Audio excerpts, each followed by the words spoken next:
as tribulações por vezes são necessárias, mas conforme os critérios de Deus. Porém, Deus nos assegura em sua palavra que elas se limitam a um breve tempo. Deus nos aflige não para nos derrubar, não para nos destruir. Deus nos aflige para testar a nossa fé. Deus nos aflige para que sejamos aprovados no teste. Vamos ler agora um versículo em 1 Pedro capítulo 1, versículos 6 e 7. Nós lemos o seguinte: Nisto exultais, embora no presente, por um breve tempo, se necessário sejais contristados por várias provações, para que, uma vez confirmado o valor da vossa fé, muito mais preciosa do que o ouro perecível, mesmo apurado por fogo, redunde em louvor e glória, honra na revelação de Jesus Cristo.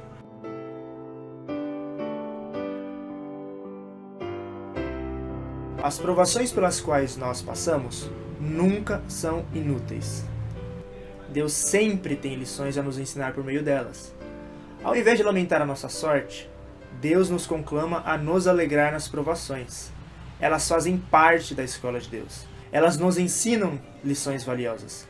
Elas são instrumentos nas mãos de Deus para nos aperfeiçoar. E caso não saibamos lidar com elas, Deus está à disposição para nos dar a sabedoria necessária. Ele diz: se algum de vós necessita de sabedoria, peça a Deus. Como diz em Tiago: meus irmãos, tende por motivo de toda alegria o passardes por várias provações, sabendo que a provação da vossa fé, uma vez confirmada, produz perseverança. Ora, a perseverança deve ter ação completa, para que sejais perfeitos e íntegros, em nada deficientes. Se, porém, algum de vós necessita de sabedoria, peça a Deus, que a todos dá liberalmente e nada lhes impropera, e ser-lhe-á concedida. Tiago, capítulo 1, versos 2 a 5. Deus não está alheio com o que se passa conosco. Se somos atribulados, nós podemos ter certeza de que Ele está vendo. Nós somos continuamente monitorados pelo radar de Deus. Em Apocalipse 2, de 9 a 10, o próprio Senhor o disse: Conheço a tua tribulação, a tua pobreza. Não temas as coisas que tens de sofrer.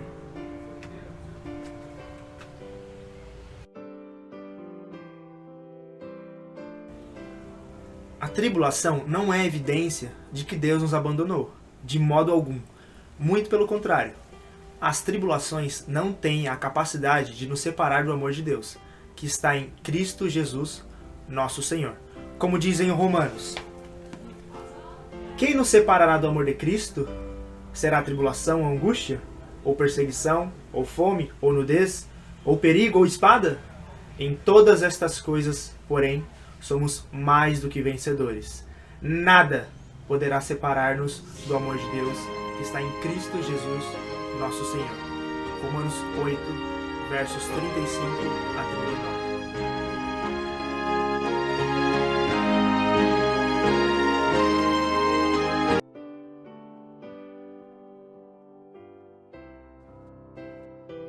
O diabo, o inimigo de nossas almas, quer nos tentar de qualquer jeito. E a estratégia dele é ir propiciando oportunidades para que nós pequemos, e ele vai insistindo, na expectativa de que um dia desses, nós finalmente caiamos em pecado. O pecado sempre nos leva para mais longe do que nós estamos dispostos a ir. E ele, por fim, nos apresenta uma conta muito difícil de pagar. E quase sempre isso causa muita angústia e tribulação. Todavia, Deus está atento a essa estratégia de Satanás. E Ele não vai permitir que nós sejamos tentados além da nossa capacidade.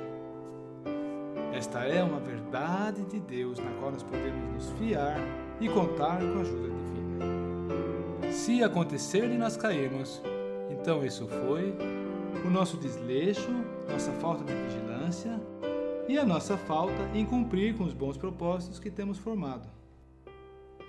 Mas vamos deixar ao irmão Mauro a oportunidade de continuar falando sobre o tema. Deus é soberano. Ele pode permitir que sejamos acometidos por tribulações. Ele também permite que passemos por provas, por testes da nossa fé. Porém, há certas encrencas que não são enviadas por Deus. Somos nós que nos metemos nelas. Eu estou falando das tentações. Só que Deus não tenta ninguém. Deus não nos induz a pecar. Portanto, Deus não nos expõe à tentação. Somos nós que nos metemos nelas. Deus não permite que sejamos tentados além das nossas forças. Aliás, Ele sempre nos oferece uma forma de escapar do pecado. Disso podemos ter certeza. 1 Coríntios 10, versículo 13. Não vos sobreveio tentação que não fosse humana, mas Deus é fiel e não permitirá que sejais tentados além das vossas forças. Pelo contrário, juntamente com a tentação, vos proverá livramento, de sorte que a possais suportar.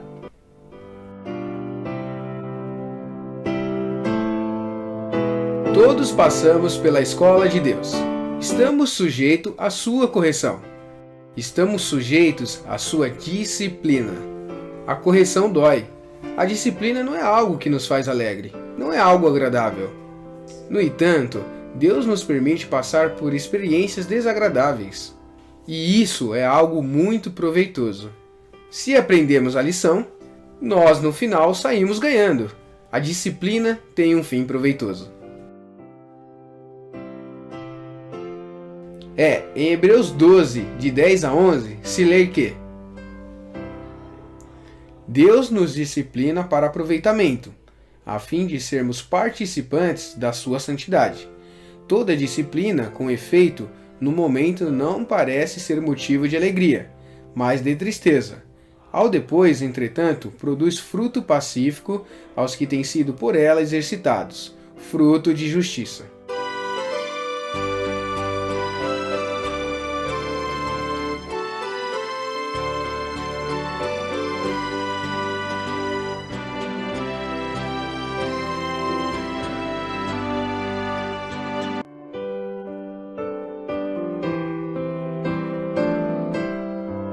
Na carta aos Filipenses, capítulo 1, versículo 29, Deus nos informa que nos foi concedida a graça de não somente crer em Cristo, mas também de sofrermos com Ele.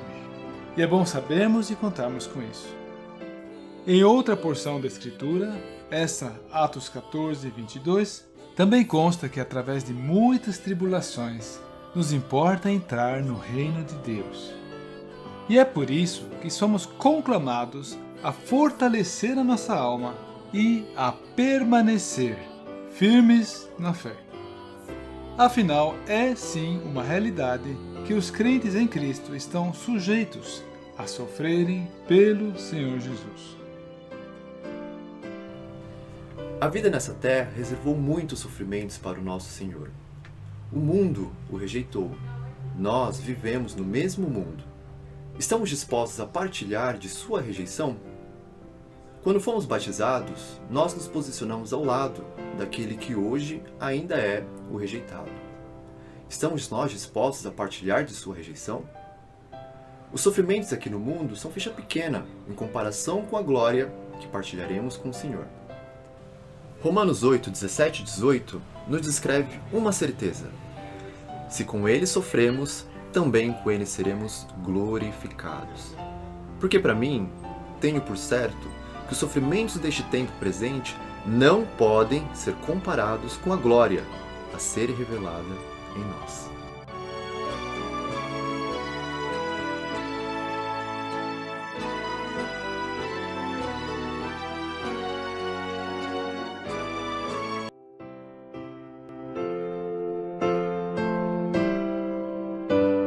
Como vimos, algumas tribulações vêm da parte de Deus como disciplina, ou seja, como correção, mas isso não tem nada a ver com punição.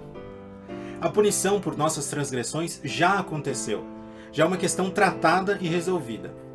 Na cruz do Calvário, Cristo arcou com toda a ira de Deus. Cristo padeceu em nosso lugar a justa punição pelos pecados. Então vamos deixar isso frisado. A disciplina de Deus não vem como uma punição. Deus nos disciplina para aproveitamento. Faz parte do treinamento de Deus. Ele quer que nós aprendamos a lição. Todos nós estamos matriculados na escola de Deus e ali somos participantes de sua correção. O que o Salmo 119 nos tem a dizer sobre isto?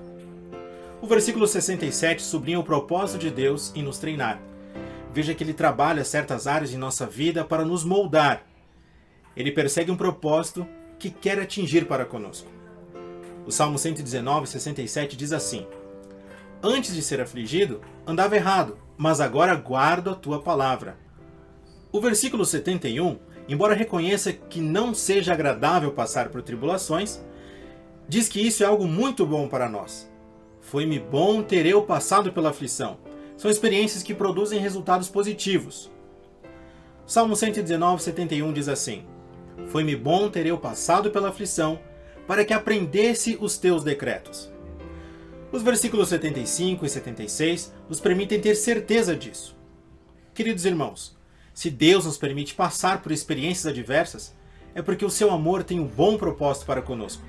E isso só vem a sublinhar a fidelidade de Deus.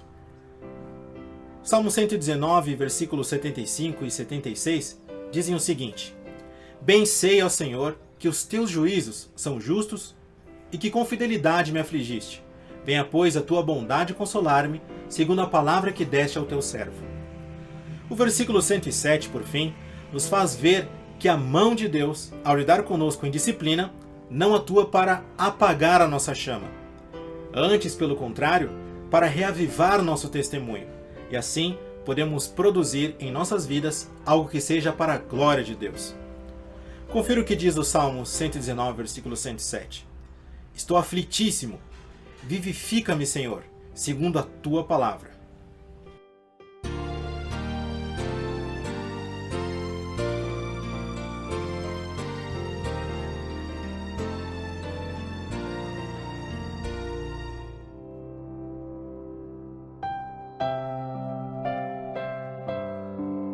O objetivo divino ao permitir uma tribulação em nossas vidas, por vezes leva um caráter preventivo. Deus quer evitar que sejamos expostos a uma situação que não será para o nosso bem, que possa ser prejudicial para nós.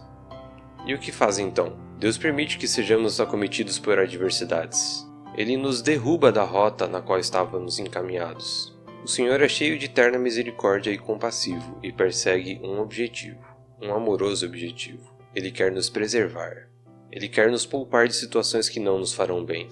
E assim, o objetivo divino ao permitir tribulações em nossas vidas leva um caráter preventivo. Temos um exemplo disso na vida do apóstolo Paulo.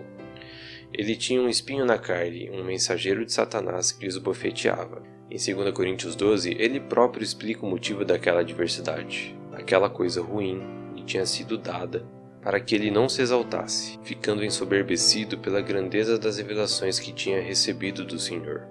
Agora imaginemos Paulo olhando para o Senhor e dizendo: Senhor, o que eu fiz? E o Senhor lhe diz: Paulo, isso é para que você não se exalte demais. E Paulo, então, imediatamente se submete à vontade do Senhor. Ele queria tanto ficar livre daquilo. Ele já tinha implorado ao Senhor e por 3 vezes, e a resposta do Senhor finalmente veio, porém em termos diferentes do que ele esperava. E nós vamos agora conferir o teor dessa resposta em 2 Coríntios 12, de 9 a 10. E disse-me: A minha graça te basta, porque o meu poder se aperfeiçoa na fraqueza. De boa vontade, pois, me gloriarei nas minhas fraquezas, para que em mim habite o poder de Cristo. Por isso sinto prazer nas fraquezas, nas injúrias, nas necessidades, nas perseguições, nas angústias por amor de Cristo. Porque quando estou fraco, então sou forte. Agora que o Senhor lhe fez entender o objetivo daquela tribulação, o vemos conformado e contente com aquele estado de coisas. Sim, daí em diante ele até sentia prazer nas fraquezas e angústias. Ele aprendeu a lição que Deus lhe queria ensinar e depois disso ele ficou agradecido e satisfeito.